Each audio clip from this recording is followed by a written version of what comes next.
السلام علیکم۔ ہم لائے ہیں دوسری ایپیسوڈ اس حوالے سے جو ایک غیر مقلد نے ایک ویڈیو بنائی تھی جس میں اس نے قسم کھائی تھی۔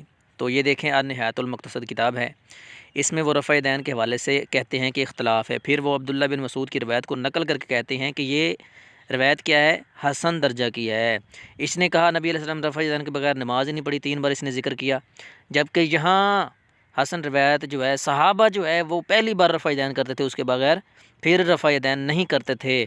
اب اس نے قسم کھائی ہے قرآن مسجد میں بیٹھ کے، اب کیا بنے گا اس کا؟ صوف عید کوئی نماز نفلی سنت تہجد تراوی کوئی نماز پیغمبر نے زندگی بھر ایک نہیں 2-4 دن کی بات نہیں، جب بھی آپ نے نماز پڑھی رفع الیدین کے ساتھ پڑھی، آپ نے ایک زندگی پر رکعت نہیں پڑھی جس میں رفع الیدین نہ کیا ہو۔ بڑا جھوٹ اس نے بول دیا۔ ہم نے پیچھے عبداللہ بن مسعود رضی اللہ عنہ کی روایت پیش کیا، اس نے کہا نبی علیہ السلام کو میں نے دیکھا ایسے نماز پڑھتے ہوئے۔ ٹھیک ہے، آگے چلیں۔ یہ سجدوں میں رفع دین کا ذکر ہے، یہ آپ کے سامنے باب رفع دین للسجود۔ ٹھیک ہے، سجدوں میں رفع دین جو ہے نبی علیہ السلام سے ثابت ہے، ایسے سمجھیں۔ یہ رفع دین سجدوں میں کیوں نہیں کرتے بھائی؟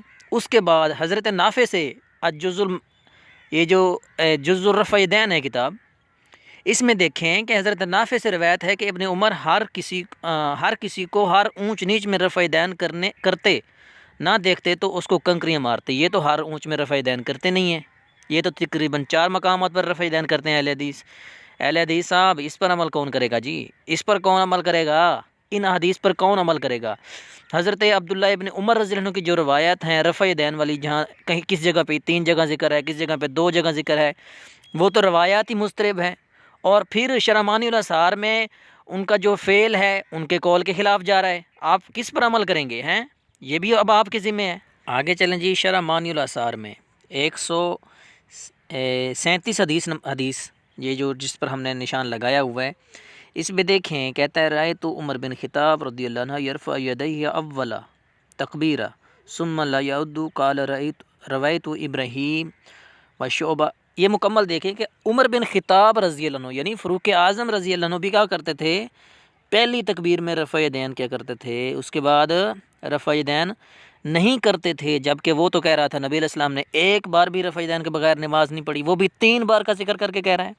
3 بار مقصود کیوں کر رہا ہے؟ کسی ایک روایت میں بھی جو ہے یہ خود 4 بار رفع دین کرتے ہیں، کسی ایک روایت میں 4 بار اکٹھا رفع دین ملتا ہی نہیں ہے، حالانکہ وہ حدیث تو ان کے اپنے عمل کے خلاف جا رہی ہے۔ کیا کریں گے اس کا یار؟ جی تو اگلے سکیم کی طرف چلتے ہیں، مقدمات ابن رشد۔ اس میں کیا ہے؟ قال وقال امام مالک لا اعرف رفع دین فی شیء من تکبیر اولا الا فی خفض ولا فی رفع الا فی افتتاح الصلاۃ یرفع یدیہ شیئا خفیا مرات ذلك۔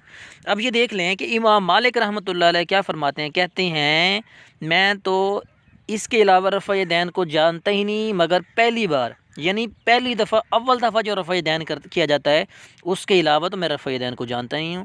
امام مالک رحمۃ اللہ علیہ خود جو ہے وہ ایک بار رفع دین کیا کرتے تھے تکبیر اولا میں، اس کے بعد رفع دین نہیں کرتے تھے، جیسا کہ ہم احناف کرتے ہیں۔ امام اعظم ابو حنیفہ رحمۃ اللہ علیہ بھی پہلی بار رفع دین کے قائل ہیں، اس کے بعد نہیں کرتے تھے۔ مصنف ابن ابی شیبہ کی طرف اس میں دیکھ لیں، یہ 2471 نمبر، حدثنا وکیع عن شریک عن جابر، اس روایت کو دیکھ لیں، یرفعان ایدیہما اذا فتحنا ثم لا یعودان۔ یہ مکمل جو ہے مطلب روایت جو ہے کہ نبی علیہ السلام، یہ حضرت علم کا سے روایت ہے کہ رفع دین صرف پہلی بار۔ اسی طرح نیچے دیکھیں تو جہاں ہم نے نشان لگایا ہے، قال عبد المالک و روایت شعبی و ابراہیم وان اسحاق لا یرفعون ایدیہم الا جبین یفتحون الصلاۃ۔ تو یہ مکمل اس کے اوپر بھی پڑھ لیں کہ امام مالک رحمۃ اللہ علیہ فرماتے ہیں وہی قول جو ہم پیچھے بیان کر چکے ہیں، المصنف عبدالرزاق میں بھی وہی موجود ہے کہ امام مالک فرماتے ہیں کہ رفع دین کو میں جس کو جانتا ہوں وہ پہلی بار ہی ہے، اس کے علاوہ میں کسی رفع دین کو جانتا ہی نہیں ہوں۔ اور حضرت عبداللہ ابن عمر کی جو روایات پیش کی جاتی ہیں ان میں بھی ان کا اپنا جو ہے وہ عمل ثابت نہیں ہوتا، ان کے اپنے عمل کے خلاف ہے۔ اور دوسری بات کہ عبداللہ ابن عمر والی روایت بھی ان کے عمل کی دلیل نہیں ہے بلکہ ان کے عمل کی مخالفت ہے۔ وہ 4 جگہوں پر رفع دین کرتے ہیں، عبداللہ ابن عمر والی روایت میں جو ہے 3 جگہوں پر رفع دین ہے، تیسری رکعت میں رفع دین ہے، چوتھی رکعت میں رفع دین کا ذکر نہیں ہے، جبکہ اہل حدیث چوتھی رکعت میں بھی رفع دین کرتے ہیں۔ ہم آگے دکھاتے ہیں عبداللہ ابن عمر کے ساتھ انہوں نے کیا کیا ہے۔ ہم دکھاتی تو یہ ہیں عبداللہ ابن عمر شرعی احکام کا انسائکلوپیڈیا، یہ غیر مقلدین کی کتاب ہے، آپ اس کو دیکھ سکتے ہیں۔ کہتا ہے مٹھی سے زائد داڑھی کا کاٹنا بالکل غلط ہے۔ عبداللہ ابن عمر کی جو روایت پیش کی جاتی ہے وہ ان کا اپنا عمل ہے، اور ان کا عمل دین میں دلیل نہیں بنتا، صحابی کا اپنا قول اور عمل دلیل نہیں بنتا۔ صحابہ رضی اللہ عنہم اگر نبی کریم صلی اللہ علیہ وسلم کا قول اور عمل اور نبی کریم صلی اللہ علیہ وسلم کی تصویر تقریر بیان کریں اور وہ دلیل ہے، صحابہ کا اپنا عمل اور قول دلیل نہیں۔ جب یہ دلیل نہیں تو اس کی گنجائش کیسے ملی؟ اب یہ دیکھ لیں یہ کیا کہہ رہا ہے۔ جب رفع یدین کی بات آتی ہے تو عبداللہ ابن عمر کی اپنی دلیل کو، اپنے موقوف حدیث کو پیش کرتے ہیں، ان کے اپنے جو ہے قول کو اور عمل کو پیش کرتے ہیں۔ ہم اگر جناب اعلیٰ شرح مانی الاثار سے پیش کریں تب بھی ان کو تکلیف ہوتی ہے۔ اب جب مٹھی کی بات آئی، جب اپنی بات آئی تو کہتے ہیں عبداللہ ابن عمر کا قول ہمارے لیے حجت ہی نہیں ہے، یہ دین میں دلیل ہی نہیں ہے، کمال ہو گئی ہے جی۔ تو اگلا سکین رفع یدین کے حوالے سے نور العین جو ان کی کتاب ہے حافظ زبیر علی زئی کی، کہتا ہے یہ ساری مکمل بحث کرنے کے بعد ہم نے اس کو مختصر پڑھنا چاہیں گے، بلکہ یہ جب بھی کلام کرتا ہے تو وہی کی زبان میں کلام کرتا ہے۔ مقام غور ہے کہ جب نبی کریم صلی اللہ علیہ وسلم کی خواہشات اور رائے کی پیروی بھی لازم قرار نہ پائے تو پھر کسی اور شخص یا امام کی ذاتی آراء کس طرح دین میں بن سکتی ہیں۔ اسی وجہ سے اللہ رسول صلی اللہ علیہ وسلم کی اطاعت کو اچھی اطاعت فرما دیتا ہے، من یطع الرسول فقد اطاع اللہ۔ اب دیکھیں نبی علیہ السلام کے بارے میں کہہ رہا ہے کہ ان کی رائے اور خواہشات جو ہیں وہ لازم نہیں ہیں، ان کی پیروی ضروری نہیں ہے۔ نبی علیہ السلام کے بارے میں ایسے کہہ رہا ہے، سوچنے والی بات ہے۔ ارے نبی علیہ السلام کی رائے، حضرت عمر رضی اللہ عنہ کی رائے قرآن بن جاتی ہے، آپ نبی علیہ السلام کی بات کرتے ہیں، کمال کرتے ہیں۔ حضرت عمر نے 12 جگہوں پہ اپنی رائے دی اور اللہ نے قرآن اتار دیا، یہ سب دوست احباب جانتے ہیں، اور یہاں نبی علیہ السلام کی رائے کوئی حجت نہیں ہے، دیکھ لیں ان کے کام۔ مسئلہ طلاق کے حوالے سے بیان کرتے ہوئے عبد المتین اور جو لطیف اسری ہے کیا کہتا ہے؟ کہتا ہے حضرت عمر رضی اللہ عنہ کی سنت کی طرف لوٹنا جو ہے وہ کفر ہے۔ اب دیکھیں یہاں مقابلہ کرا کے، تقابل کرا کے، میں طلاق کے حوالے سے بات نہیں کرنا چاہتا، 3 طلاق کے حوالے سے الحمدللہ اہل سنت نے بہت کام کیا ہے، اور اس پر رسالہ جات موجود ہیں تو آپ پڑھ سکتے ہیں ان چیزوں کو بھی۔ لیکن دیکھیں حضرت عمر رضی اللہ عنہ کی سنت کی طرف لوٹنا کفر ہے، تو عبداللہ ابن عمر کی سنت کی طرف جب رفع یدین کی بات آتی ہے تب آپ کو یہ چیز یاد نہیں آتی۔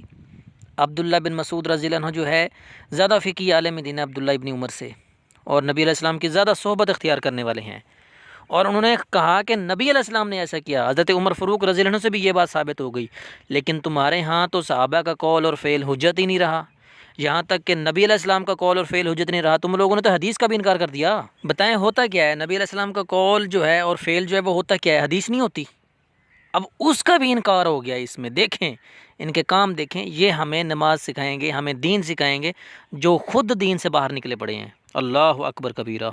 تو یہ اس کی ایک اور کتاب ہے طریق محمدیہ، یہ بھی اہل حدیثوں کی ہے۔ حنفیوں کو یعنی بھائی کہتے ہوئے اور مشورہ دیتے ہوئے کہتے ہیں کہ امام ابو حنیفہ کے فعل کو ہم کیا مانیں گے؟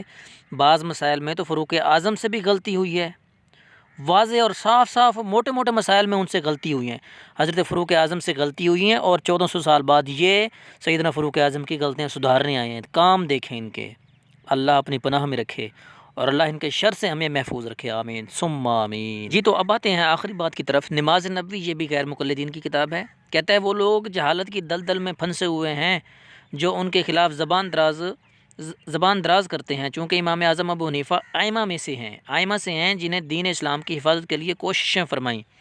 تو اب یہ غیر مقلدین خود ہی امام اعظم ابو حنیفہ پر جو ہے طعن و تشنیع کرتے ہیں، اور اپنی ہی زبان سے یہ خود جاہل ہو گئے ہیں۔